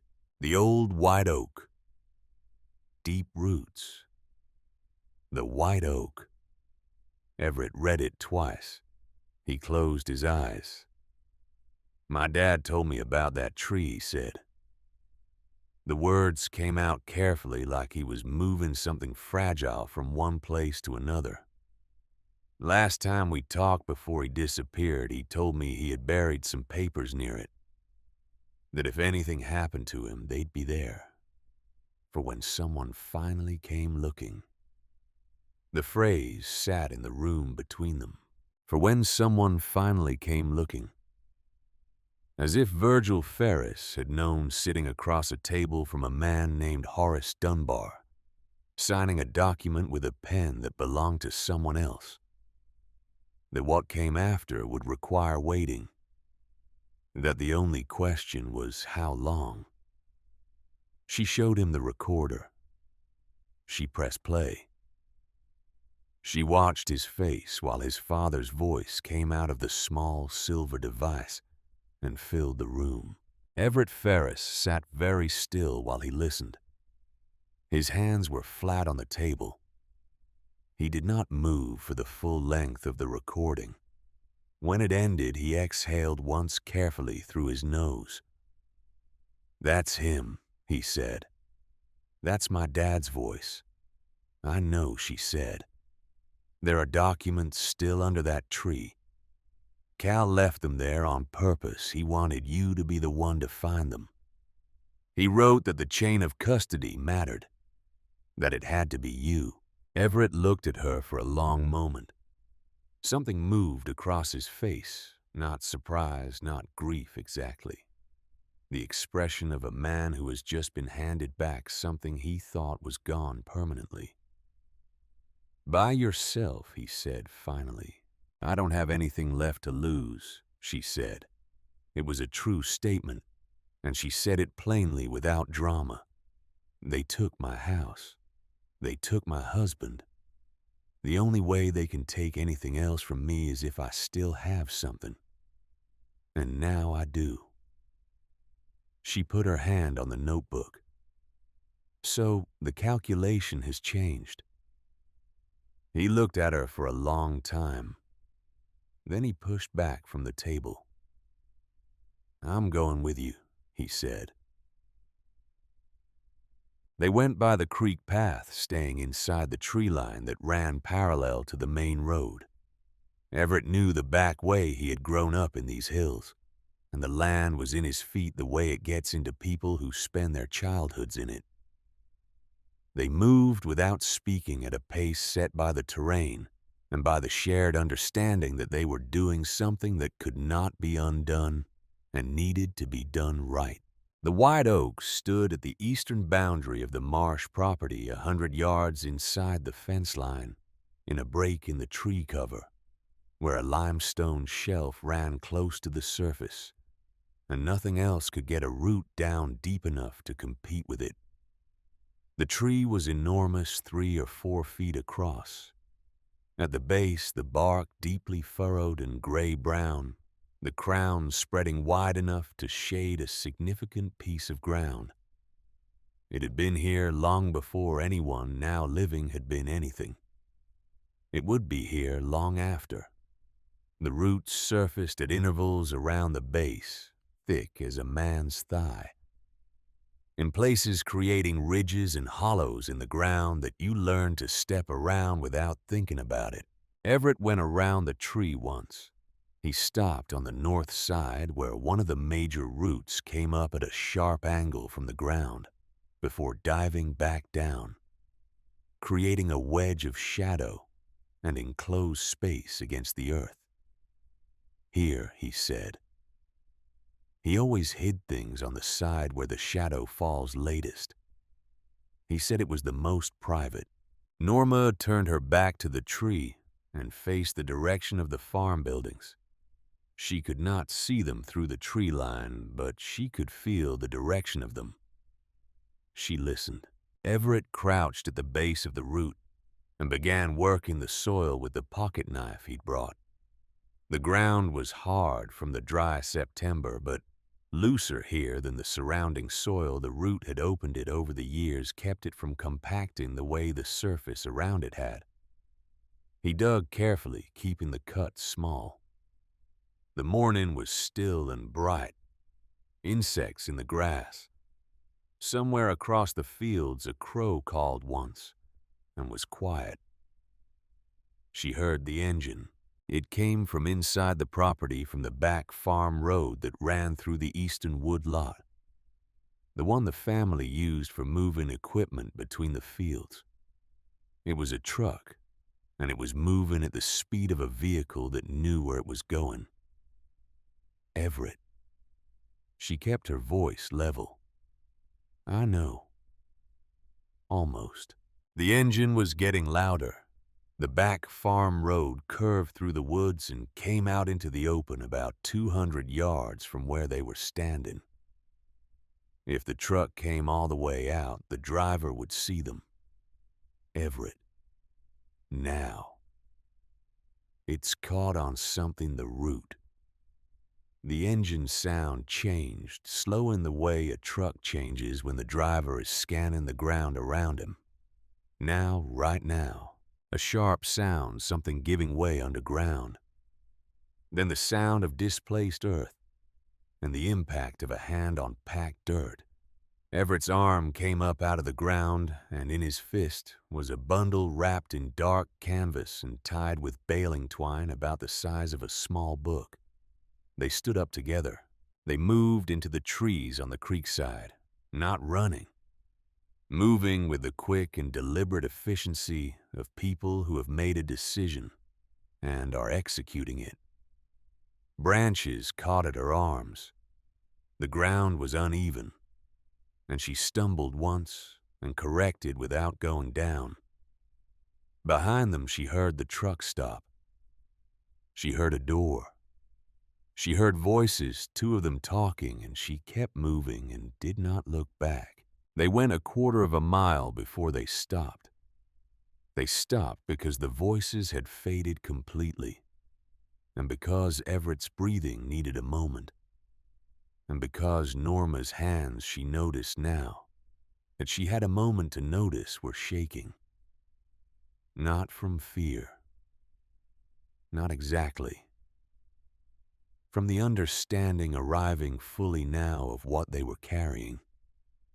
They sat on a flat rock beside the creek. Everett undid the baling twine. He folded back the canvas. Inside was a craft paper envelope, the brown kind sealed and still holding its shape despite the years in the ground. He opened it. 4 documents. The signed agreement. Virgil Ferris's signature on one line, the Marsh representatives on another, 2 witnesses below that, Horace Dunbar's name among them. The property map with the disputed parcel outlined in red ink. The unpaid receipt with Glendon Marsh's signature on the guarantor line, the payment date long past the amount written in Virgil's careful hand. And a letter. Everett unfolded it. He held it with both hands. His hands were steadier than hers had been, which she noticed because she was watching him with the attention she gave to things that mattered. He read it without speaking. When he got to the end, he stayed with it for another moment. Then he folded it very carefully and held it in both hands and looked at the water going past over the stones. He knew, Everett said. His voice was the voice of someone who has been a long time in a room with something and is only now saying its name. He wrote that he knew it might not go well, that if something happened to him, nobody should blame anyone because he understood the risk. He paused. He said he went anyway because he couldn't look at me and Denny and stay quiet. The creek moved past them doing what water does, going where gravity directs it without preference or grievance. Patient and constant and entirely indifferent to the weight of what was being understood on its bank. Norma looked at the documents in her hands. She thought about Cal in the cave with his notebook. She thought about Virgil Ferris sitting across a table from Horace Dunbar with a small silver recorder running in his pocket. She thought about what it means to be the kind of person who cannot stay quiet, the cost of it, and the alternative, which is also a cost just paid differently and over longer. There's a district attorney in the county seat, she said. Cal wrote her name in the back of the notebook. He put a star next to it. Everett looked at her. 1 star or more than 1. He considered this. Cal wasn't a man who wasted marks. No, she said. He wasn't. She put the documents back in the envelope. She put the envelope inside her coat against her body next to the notebook and the recorder. She stood up. Her feet were cold from the rock and her back ached from the cave floor, and her arms had a dozen small cuts from the branches, and she realized, hungry, in a way she had not let herself notice until this moment. She started walking. Glendon Marsh was standing beside his truck when they came out of the tree line. He was not hiding. He was not moving toward them. He was simply there at the gate that opened onto the back farm road, where it met the county easement, one hand resting on the door of the truck, the other at his side. 72 years old, and built the way men get built, when they have spent their lives in the conviction that the world arranges itself around them. His white hair was combed back from his forehead. His shirt was tucked in. He looked like a man who had decided some time ago that there was no situation that required him to appear unprepared. Norma stopped. Everett stopped beside her. For a moment, nobody said anything. The morning light was fully up now, coming in at a low angle through the trees, and it caught the dust on the truck's windshield and the dew still on the grass, and made everything look more ordinary than it was. Birds in the canopy, a tractor running somewhere in the far distance, the sound of it a steady pulse underneath everything else. Glendon looked at Norma first. The look he gave her was one she recognized. She had been on the receiving end of some version of it for 12 years. The look of a man who has assessed you and found the assessment reassuring. Not contemptuous exactly. Something worse than contempt. Comfortable. The look of someone who has never had to update what they think about you, because you have never until this moment given them a reason to. Norma, he said. His voice was the voice of the county, not unkind, not warm, just certain. The voice of a man who sets the terms. Let's not make this harder than it needs to be. She looked at him. She thought about 12 years of looking at him across tables, of handing him coffee cups, of sitting in rooms where he talked about the land and the county and what was owed to whom in the particular way of a man who has never seriously considered the possibility of being wrong. She thought about Cal in the cave, writing in a composition notebook in the dark, cutting words into limestone, because the walls of his own house had ears that weren't his. You had a man killed Glendon, she said, not as an accusation, as a statement of fact. The way you state a fact when you are reading it off a document and the document is clear. Over 60 acres. Something shifted in his face, but only for a moment, and only in the eyes. Virgil Ferris had an accident. Virgil Ferris signed a contract, she said, and was dead before the payment came due. She put her hand on the outside of her coat over the place where the envelope was, and he recorded the conversation. The thing that moved through Glendon Marsh's expression in the 3 seconds after she said that was not what she had expected. She had expected anger or denial, or the performance of confusion. What she saw instead was calculation. The gears of a mind that had been solving problems of this type for 40 years turning, reassessing, looking for the angle. He was a man who had been in difficult situations before and had always found the exit. He was looking for the exit now. She watched him look, and she watched the moment he did not find it. Then he looked at Everett. Everett Ferris stood with his hands at his sides and his feet at shoulder width, and his eyes on Glendon Marsh with the stillness of a man who has been waiting for this particular moment for 9 years, without letting himself know he was waiting for it. He was 25 years old, and he had grown up in the aftermath of what this man had done in the specific poverty of a family that has lost its anchor in the space his father's disappearance had carved out and never filled. He did not raise his voice. He did not need to. "My father's name was Virgil James Ferris," Everett said. He was 45 years old. He was trying to give his family a future. And you buried him. The words were plain. They were the plainest words in the world. And because they were plain, because there was nothing theatrical in them, no performance, just a young man saying what was true, they landed differently than a speech would have landed. They landed like a stone put down on a table, something that does not move once it has been set. Glendon Marsh looked at Everett Ferris for a long moment. Then he looked away.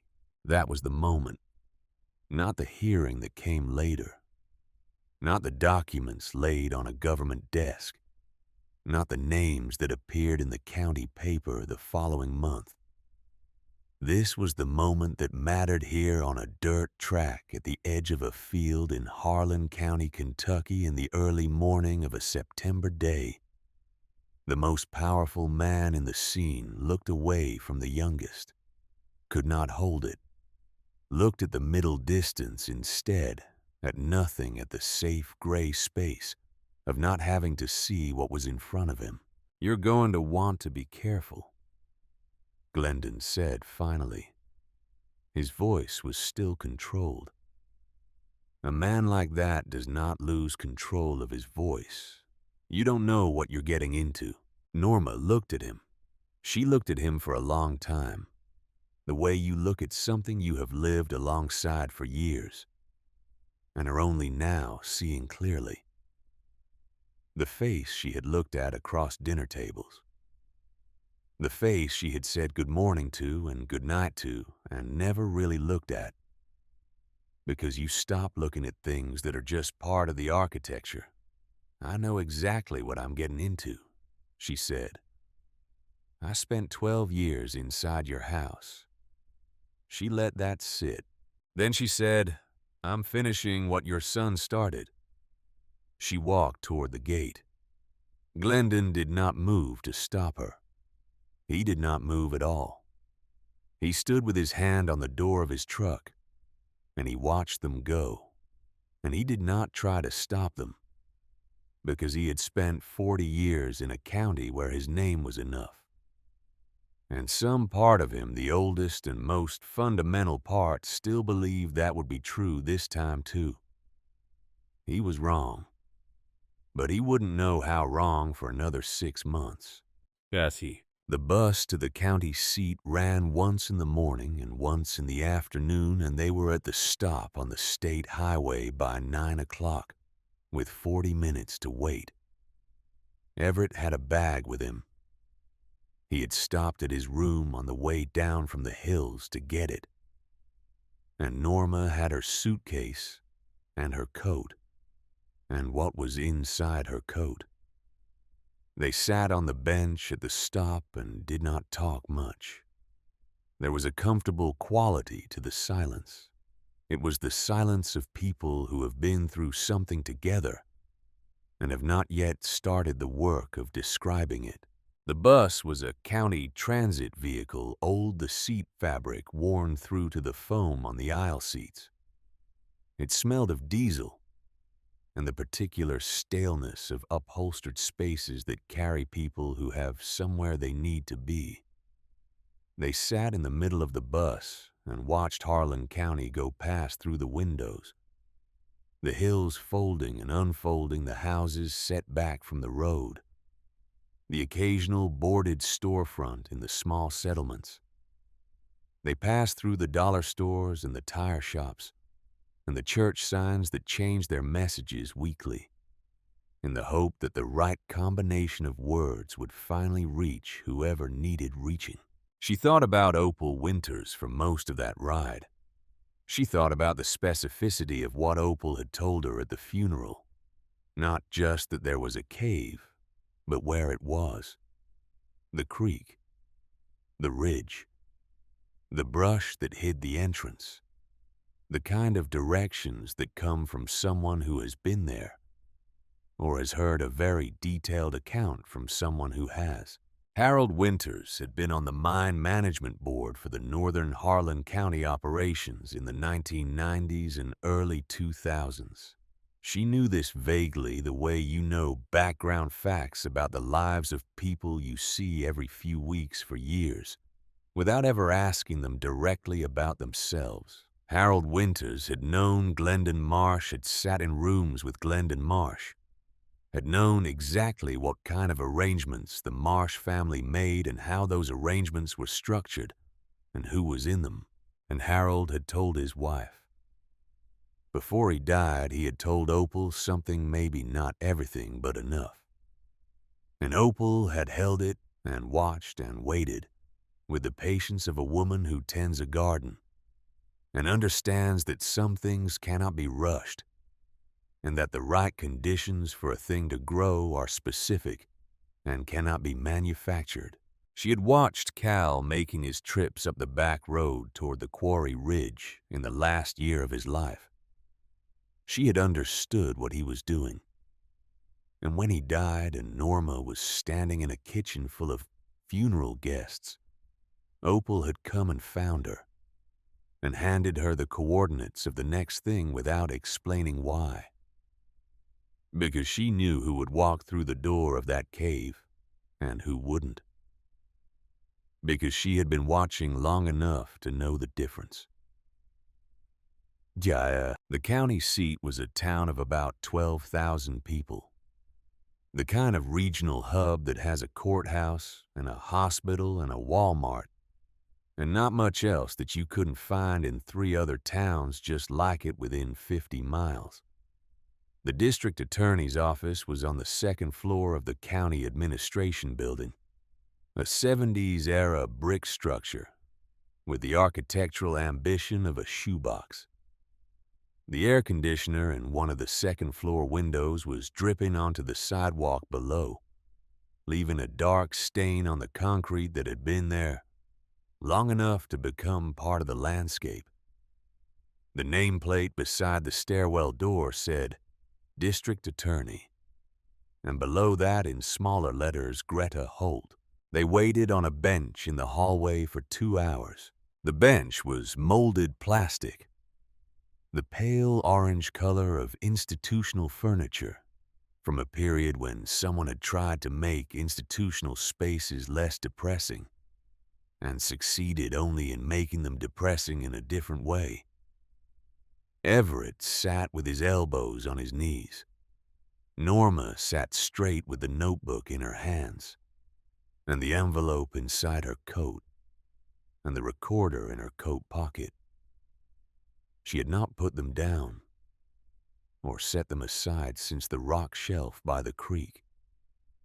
She was not going to put them down until they were on someone else's desk. The door at the end of the hall opened. The woman who came out was in her early 40s, dark hair pulled back without ceremony glasses with thin metal frames. The face of someone who reads a great deal and has developed over years of reading things that should not have been written and often should not have happened. A default expression of careful neutrality. She looked at the hallway. She looked at the 2 people on the bench. Who's next? Us Norma said. Greta Holt's office was the organized kind of small, every surface was occupied. But nothing was in the wrong place, and the occupation had clearly been stable long enough that it had stopped being noticed. She sat behind her desk and she gestured at the 2 chairs across from it, and she picked up a pen. Tell me, she said. Norma told her. She did not perform it. She did not arrange it for effect. She told it the way Cal had written his notebook in sequence, with attention to what was known, and what was inferred, and what was documented. The Ferris land claim, The signed agreement, the disappeared man and the closed file, and the 60 acres that ended up in Royce Marsh's name 14 days later. Cal's investigation, conducted over almost a year of trips to a limestone cave in the hills, while his wife slept in the house below, and thought he was going away from her. The notebook, the documents, the recorder. She put the recorder on the desk when she got to that part. Greta Holt looked at it. This contains a recorded conversation. Yes, Virgil Ferris recorded it without anyone knowing. The other voice in the recording, we believe it's Horace Dunbar. Greta Holt did not respond to that immediately. She wrote something. Then she looked up. You understand this will be difficult. The Marsh family has had influence in this county for a long time. I know who they are, Norma said. I spent 12 years inside their house. A pause. Greta Holt's pen was still. She was looking at Norma with the particular quality of attention that reads a person through everything they do, and not just what they say, through the way they are sitting, the way they are holding the thing in their hands. The distance between what they are saying and what it cost them to be in this room saying it. Your husband discovered all of this, Greta said, and died before he could bring it forward. Yes, and you're here. It was not a question. It was an acknowledgement of the fact of her presence, which contained everything that needed to be said about why she was there. The answer to it was the suitcase beside the chair, and the bare feet in the wrong shoes, and the documents held against her body for 2 days like something she was keeping warm. I'm finishing what he started, Norma said. Greta Holt held her gaze for a moment. Then she pulled the recorder toward her. Leave everything on the table, she said. Both of you. I want written statements before you leave today. The 6 months that followed were not clean. Nothing of this kind is ever clean. She had understood that in the abstract, and she came to understand it more specifically as the weeks went on. The Marsh family retained 2 attorneys from Lexington men who wore suits that had been made for them and who filed motions with the fluency of people for whom this kind of filing is ordinary work. There were procedural challenges. There were arguments about how the recording had been obtained and whether it constituted admissible evidence. There were delays and continuances and rescheduled hearings. The county paper ran a profile of Glendon Marsh in October.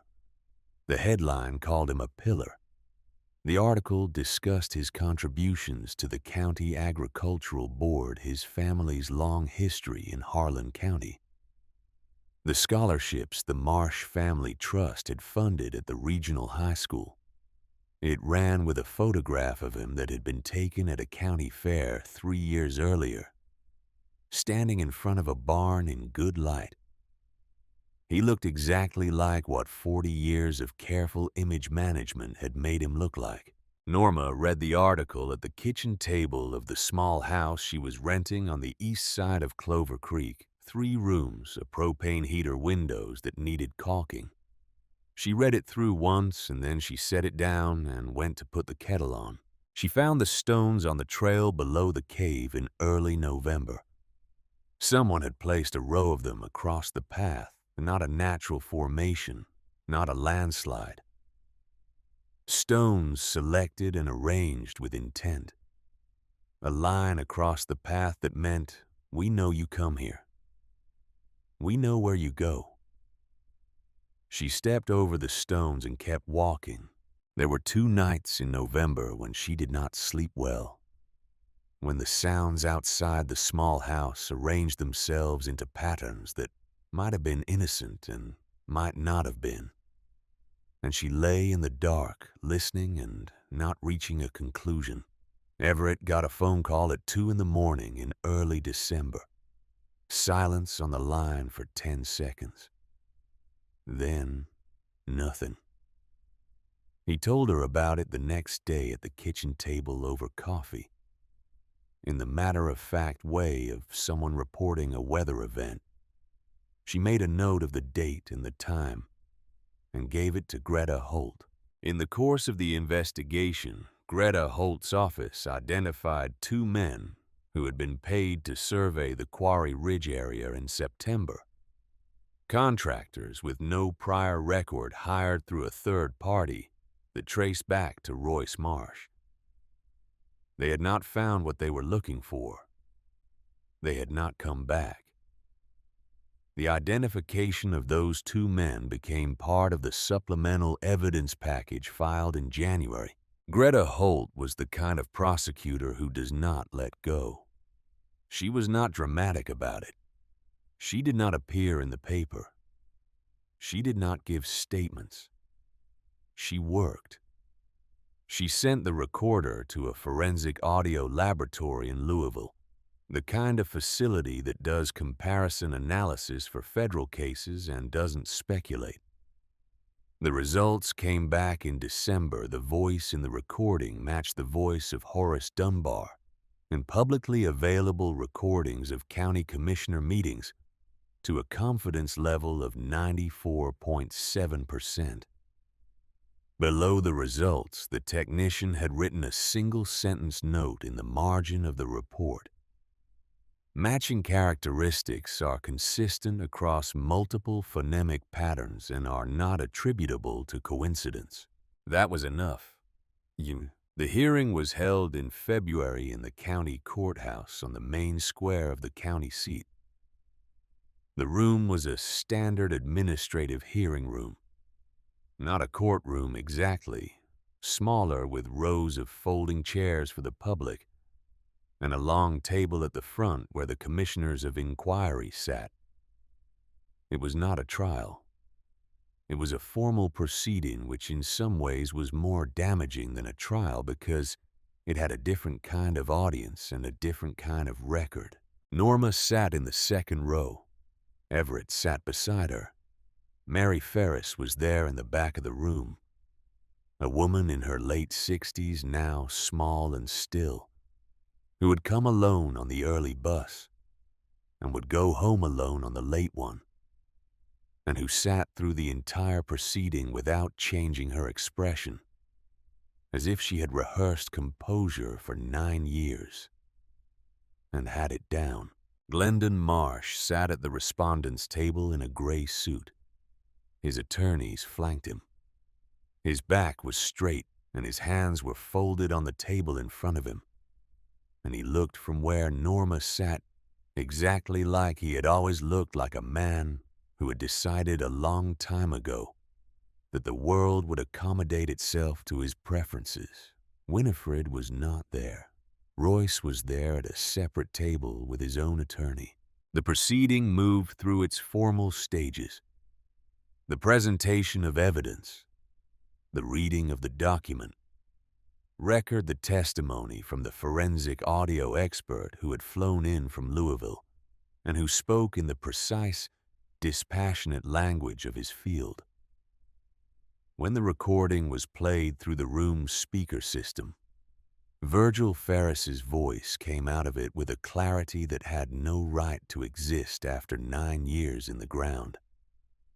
His words, his careful formality with the man across the table from him, and then Horace Dunbar's voice saying the sentence that ended everything. This settles everything. Permanently. In the folding chairs, a few people looked at their hands. Glendon Marsh sat straight. He sat straight through the audio comparison analysis. He sat straight through the presentation of the land registration documents. He sat straight, while his brother's attorney made procedural objections that were noted for the record and overruled. He sat straight through all of it, with the discipline of a man who has spent his life understanding that composure is a form of power, and that losing composure in public is a form of defeat. And then, Greta Holt looked at him. She looked at him for a moment after the last piece of documentary evidence had been entered into the record in the brief silence before she addressed the panel. She looked at him the way you look at something you are about to put a name to. And Glendon Marsh looked away. Not for long. 2 seconds, maybe 3. His eyes went to the left, to the middle distance, to the safe gray space of not having to see what was in front of him. Then they came back. But those 2 or 3 seconds were the longest seconds in that room, and the people who noticed them, and several people did, carried the weight of them for a long time afterward. It was not the sound of a verdict that mattered. It was that. The outcomes came over the following weeks in the impersonal language of legal findings. Glendon Marsh was formally indicted on charges of obstruction of justice and conspiracy to commit fraud. Royce Marsh was indicted on charges of filing fraudulent property documents. Horace Dunbar was removed from office by emergency county resolution and referred for criminal prosecution. A fourth man, a former deputy whose name had appeared on the archive case file, was placed under investigation. The newspaper coverage this time was different. The 60 acres were placed in a legal hold pending the resolution of the property fraud claim. The resolution, when it came 4 months later, transferred the parcel back to the estate of Virgil James Ferris to be administered on behalf of his surviving heirs. Winifred Marsh did not attend the hearing and was never charged. She remained in the house on the Marsh property, which was now managed by attorneys handling the estate pending the civil proceedings. People who saw her in those months said she had stopped talking very much. Not from guilt, by the look of her, from the particular silence of a person who has outlived the story they told about themselves and does not yet have another one to take its place. The house that had never been Norma's remained Winifred's in name. But a name on a deed, it turned out, was not the same as a home, and Winifred Marsh was old enough and sharp enough to understand the difference, even if she had never chosen to apply that understanding to anyone other than herself. In the spring, a crew with ground-penetrating equipment went over the eastern section of the former disputed parcel. They worked for 2 days.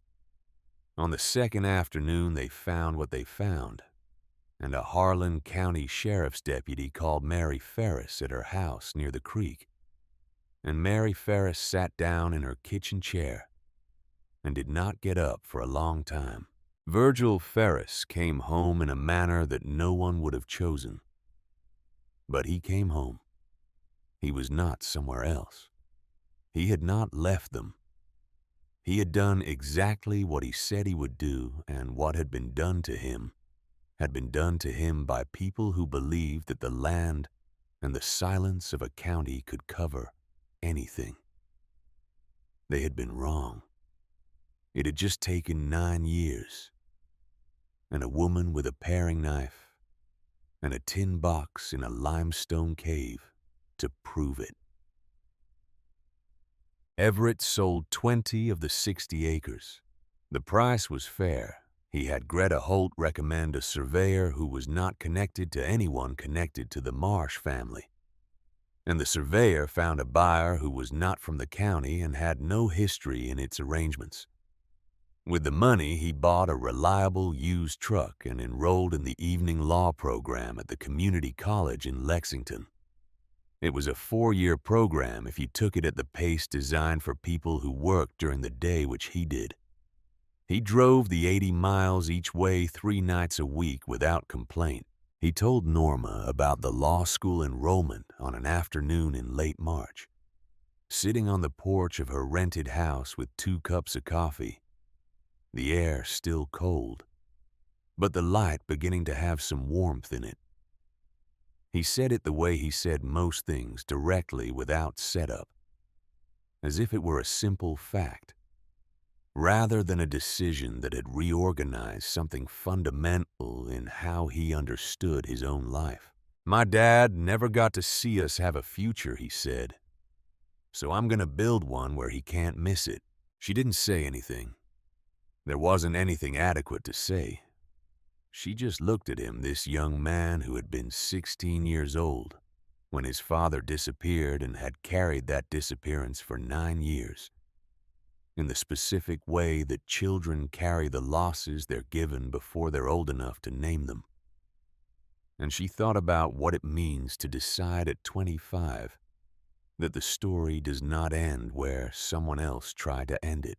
His brother Denny came up from the southern part of the county that spring. The two of them moved into the house on the Ferris parcel, the old house that Mary and Virgil had lived in, that had sat empty since Mary had moved to her sister's place after Virgil disappeared. They cleaned it out. They fixed the roof. For the first time since they were children, the two Ferris brothers lived in a house that was actually theirs. Yeah, Norma's house on the east side of Clover Creek was not much. 3 rooms, the propane heater, the windows that let in drafts until she weather-stripped them herself in October, a porch that got the afternoon sun, a small yard that she had not done anything with yet, though she was thinking about a garden in the spring. Her neighbor 2 doors down was a retired miner who kept chickens, and she had worked out an arrangement with him eggs in exchange for help with his paperwork, which he found baffling. It was the kind of arrangement that Harlan County runs on. Small, practical, human-scaled. Cal's wedding photograph was on the wall of the main room. She had taken it out of the suitcase the day she moved in, and she had put it up before she unpacked anything else. Not as a memorial, exactly, and not as a wound kept open. More like a compass point, a way of orienting herself in the room. The locket with her mother's photograph was on the nightstand. She worked 3 days a week for a small farm operation 10 miles east, doing the kind of bookkeeping and general organizing that farm operations run by people who are good at farming but not at paperwork require. It was enough. Enough was what she had. She was finding that enough, when it was genuinely yours, occupied a different space in you than abundance that isn't. She thought about Cal in the ordinary moments, not with the acute pain of the early weeks, but with something quieter and more continuous. The way you think about a person who has become part of how you understand the world, not constantly, but as a background frequency. The frame you look through without knowing you're looking through it. She understood now what the last year of his life had been. She understood it completely, and with a clarity that had not been available to her while she was living inside it. He had been protecting her. He had been wrong to do it the way he did. She stayed sure of that. He had made a decision about what she could bear, without asking her, and that was a kind of arrogance, even if it came from love, even if the love was genuine and large. She had a right to know. She had a right to choose. He had taken that from her, and she did not pretend otherwise. But she held that alongside the other thing.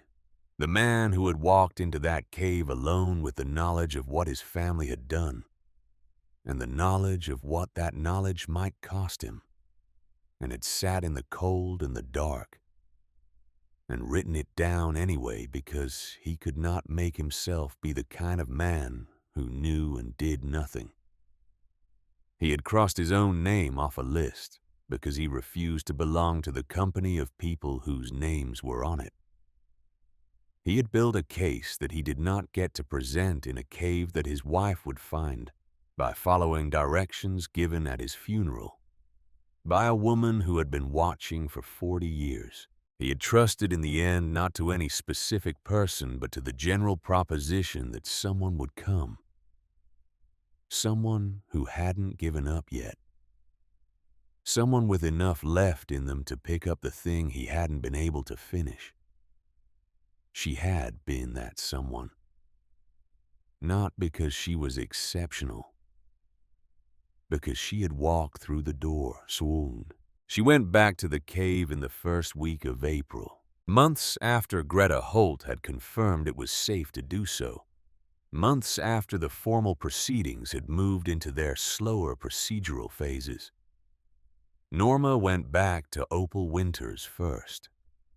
She drove the 3 properties down from the old marsh place, which she had not visited since September, and she knocked on the door. Opal was in the garden, as expected, bent over a row of something early and green, talking to it with the authority of someone who has been proven right before and expects to be proven right again. She heard Norma come through the gate and did not straighten up immediately. "I knew it would work out," Opal said. How, Norma asked. How did you know? Opal set down her trowel and straightened slowly, one hand on her lower back. She looked at Norma over her glasses. "Because Harold used to go up to that ridge when something was troubling him," she said.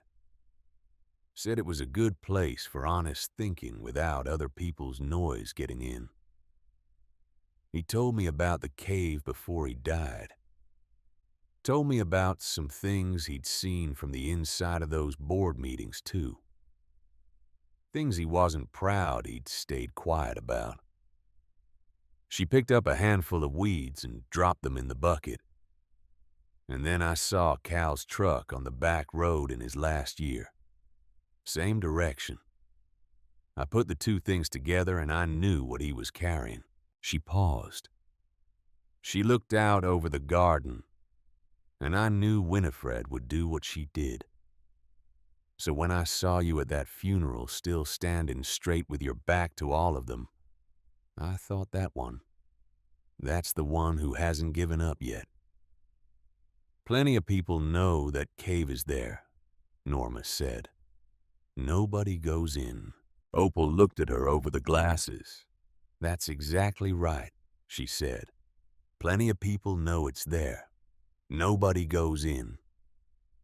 She turned back to the garden. "Only people who still want to find something." Yeah, the trail to the cave had changed with the season. The mountain laurel had lost its winter stiffness and the new growth was coming in along the creek banks. The particular green of early spring in the mountains that has a quality almost aggressive in its freshness, as if the color is making a point about what survives winter. The creek was higher from the snowmelt and louder than it had been in September. She could hear it from further up the trail. She carried a candle and a box of matches and nothing else. The suitcase was at home. The entrance to the cave was smaller than she remembered, or perhaps she had simply grown less afraid of small spaces. She bent her head and went in.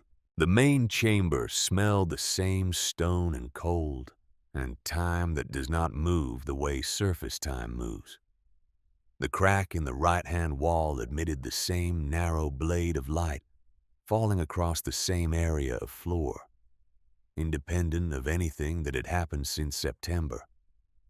Some things do not register the concerns of the people who pass through them. Caves are among them. She stood for a moment and let her eyes adjust. Then she went to the wall. The old marks were there.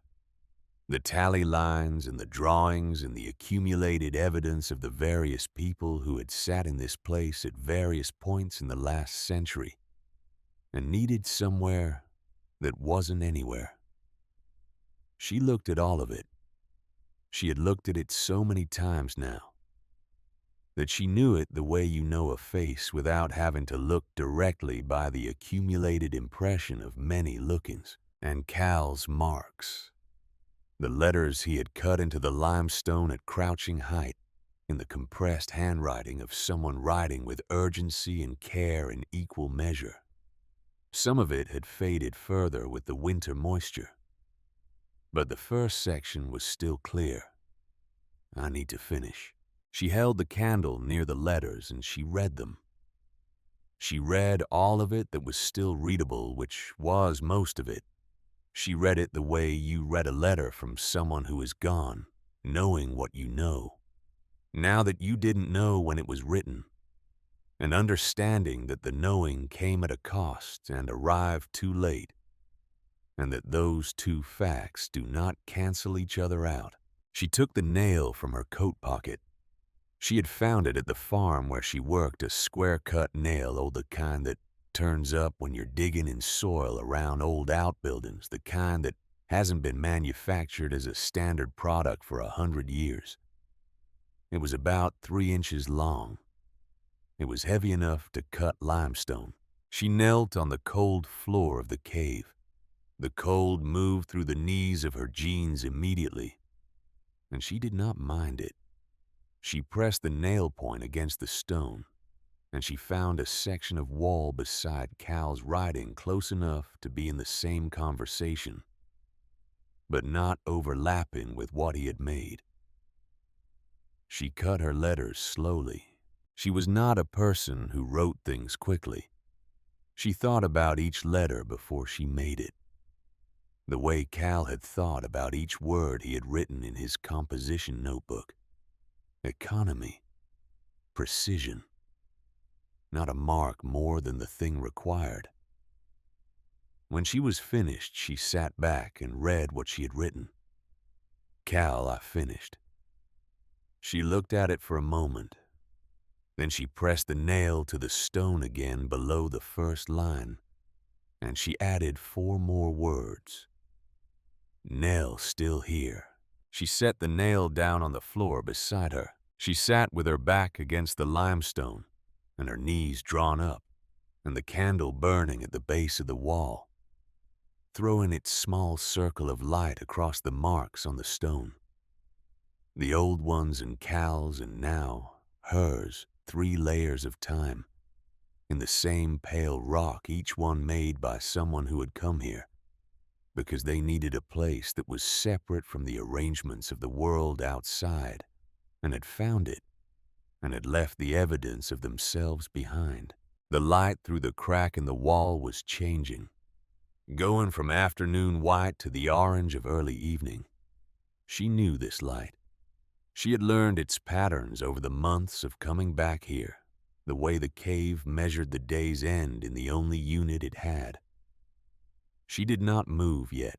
She thought about Opal Winters, who was at this hour probably in her garden talking to whatever was coming up through the soil in the first warm weeks of the year. She thought about Everett on the highway between here and Lexington, with his case law textbook open on the passenger seat. She thought about Mary Ferris and the day in the fall when the sheriff's deputy called her house. She thought about Cal, not about what had happened to him, about who he had been in here in this specific place in the months before it happened. She thought about him crouching at this wall with whatever sharp thing he had cutting words into the rock, with the focused patience of a man doing the only thing available to him. She thought about him walking out of this cave on the last night he ever came here, stepping from the dark into the moonlight outside and going home. Going home to a house that was not really his any more than it had ever really been hers. Going home to a woman who was asleep and did not know where he had been going home carrying everything he carried. She thought about all the things she had not known and could not have known, and she let herself feel the weight of that without deciding the weight was something that needed to be resolved. Some weights you carry. They become part of how you move through the world. They change your gait in ways you stop noticing. She thought about what it means to be the person who finishes the thing, not the person who starts it, not the person who conceives of it or whose name is on it, or who gets the credit for understanding why it needed doing. Just the person who was there when the finish line was reachable and who decided to go ahead and reach it. That person does not have to be remarkable. They do not have to be fearless. They have to be present, and they have to not stop. Those are the only requirements. She had been present. She had not stopped. Outside the cave, the evening was settling into the hills the way it does in the mountains, not falling exactly, more like pooling in the low places first, and working its way up the ridges gradually, the dark arriving from below more than above. In another 20 minutes, the trail down to Miller's Creek would require a flashlight. She had one in her coat pocket. She stood up. Her knees ached from the cold stone. Her back was stiff in the particular way it got when she sat on cave floors, which was a thing she had not known would be a recurrent feature of her life the previous September. She picked up the candle and she looked at the wall one more time. The lines of writing, old marks, Cal's marks, her marks, occupied a section of limestone no larger than a piece of notebook paper. In a cave full of evidence that people had always been passing through this ground, stopping here for reasons the stone did not record. Leaving what they left and going on those lines were just more of the same. More evidence, more presence, more proof of the general fact that people were here, that they existed, that they felt the need to say so. She walked out through the inner passage and the main chamber, and the entrance, ducking her head at the low part, stepping out into the evening air of the ridge. The air outside was different from the cave air, warmer, moving.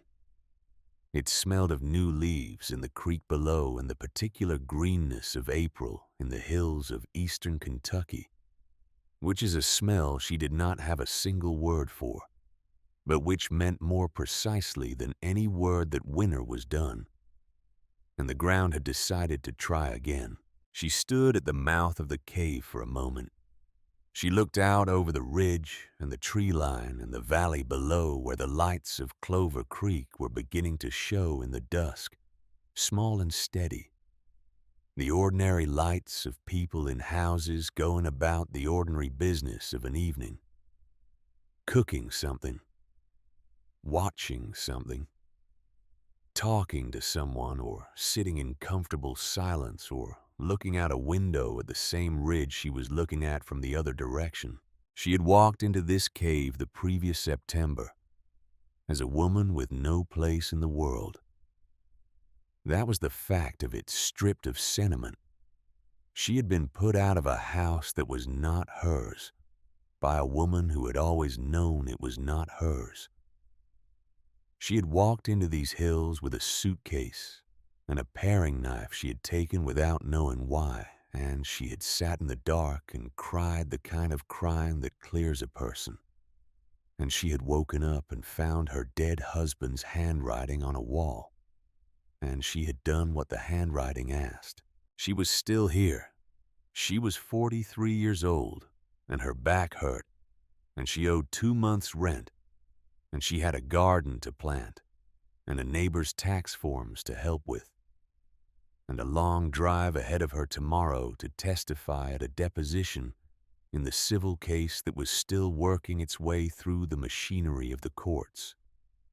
She was here, and she had things to do, and the things she had to do were hers, not performed for anyone, not earned by behaving correctly in someone else's house, just hers, carried in her own hands, going where she decided. She clicked on the flashlight and started down the trail. The creek at the bottom was running loud and cold with the snow melt, and she crossed on the stones the way she had learned to do it in the dark, testing each one before she shifted her weight, moving slowly, not looking at the water but at the next stone, and the next. This was also something she had learned. You look at what's in front of you. You move to it. Then you look at the next thing. The trail widened at the bottom. The lights of the settlement were closer now. She walked toward them steadily, the flashlight making its circle on the path ahead of her. The night coming in around the edges of it big and dark and full of the sounds of a Kentucky April. The frogs starting up in the low places. The last birds calling before they stopped for the night, the creek running the wind in the trees. Nobody had taken this from her. Nobody was going to.